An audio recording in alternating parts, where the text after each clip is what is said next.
Talking about one of the donations that UK government made recently, and something that is very close to my heart, one of my passions actually, is sexual and reproductive health rights. Yeah. And there was a recent donation of 60,000, right? 60,000 level plant contraceptive implants. Yeah. May I understand why? I know there's a need, clearly. Yeah. Right? But why that? Why that form of contraception, and why contraception in and of itself? So family planning is one of the most important things a woman, but also a family can do. So if you can plan when you can have children, you can work out when you can afford to have them, whether you're in a position mentally and physically to be able to have them. I ran into women in Yemen when I was ambassador there who'd had 20 children. One woman?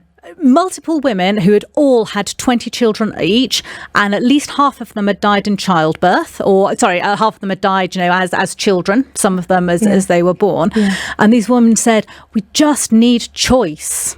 We just need to be able to say when we are ready to have the children. My body wasn't ready to get pregnant so soon after I'd just given birth to our 7th child. And so our 8th child died because nutritionally my body wasn't ready to produce the 8th child. Yeah. So for me, the importance of family planning is enable people to plan their families. Yes. So they can have happier, healthier children that economically they can support. And having that choice, I think, is one of the most powerful things that can happen for a woman. Various types of contraception out there. Some of them are easier to do than others. If you're on the pill, you've got to remember to take it at the same time every day. If you have an upset stomach, it might not work, although it is a very reliable method. Condoms, let's face it, guys are usually not that much a fan of wearing those, and if you're married, you don't want to use that. Yes. So implants are a really good way of not having to think about contraception, but having that control over when you have your next baby. Brilliant. Speaking of empowering women and economic advancement, education is key, and there are some educational opportunities that the UK government affords to Kenyans.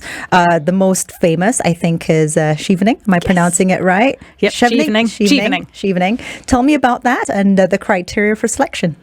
So Chevening is a merit-based scholarship program for somebody who's already got an undergraduate degree. So it's for a 1-year master's degree, pretty much any subject, but you've got to be able to show leadership qualities as well as your educational ability.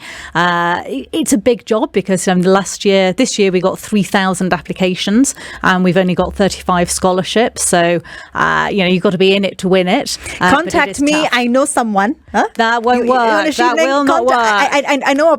It's all merit-based. So there's a blind selection process and then an interview process at the other end. But we've got, over 500 alumni here in Kenya. We've got cabinet secretaries, C-suite executives, lawyers, judges, all sorts who have been through the UK's Chevening programme. And I've just actually welcomed the set of scholars back. And one of the things I loved about it was just how much they'd enjoyed being in the UK, how much they'd enjoyed a different culture. All of them said it got very cold in the winter. All of them now love toast as a concept. So, have that slightly burnt bread with some butter and jam. That was a new student staple for them. But crucially, all of them, or most of them, but nearly all of them, want to come back to Kenya.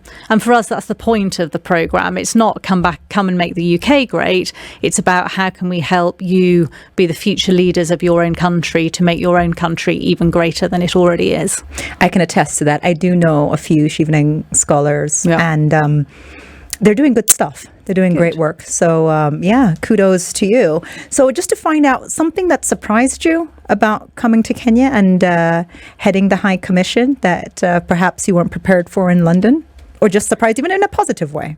It's all been positive. I mean, I have to say Kenya is, and I'm not just saying this because I'm in Kenya and I'm on a Kenyan show, but my 4 years is up at the end of this summer and I will have to leave Kenya. And I think I'm in the early stages of grief about this because it's such a magical, interesting, fantastic country with amazing people.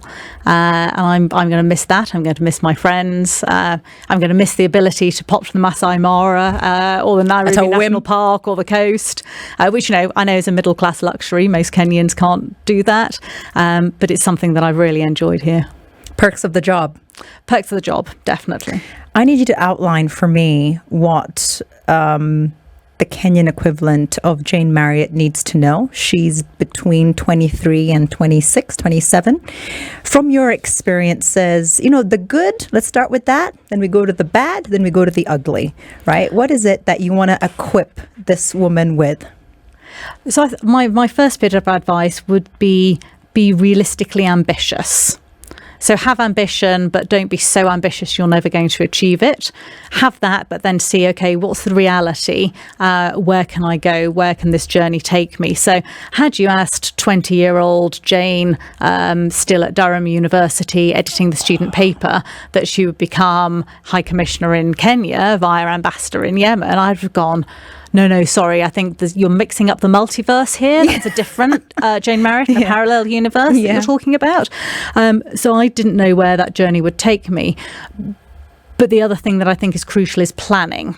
So I've always got a 5-year plan because I think... I love you. And I don't always stick to it. That. I don't always stick to it because life gets in the way, right? And sometimes you have to tear up your plan and get a new plan. But I do think if you don't plan, it's very easy to suddenly find that the year has gone and then 3 years have gone and 5 years have gone and a decade has gone and you're at home and you're like, what have I done? What have I achieved? So I think always have a plan, be realistically ambitious about it. Always have a plan B, be prepared to be flexible with your planning. And I think the key thing is be curious and listen and be good to people. Right? We're all human beings sharing this wonderful, wonderful planet of ours. And every time I hear Elon Musk talking about how we can go and live on Mars, I'm like, why would you want to? Let's save the planet that we've got. No, we just want him to go. Like, it's okay. That's okay. He's got some good ideas. I have friends who are huge Elon Musk fans, but I'm like, okay, Elon, you have Mars. Yes. Can the rest of us focus on saving planet Earth, please? Because there is no planet B. There isn't. Shout out to Sam Gishuru. Sam Gishuru is a huge Elon Musk fan. I got to talk to him recently. But yeah, so we know what you're reading.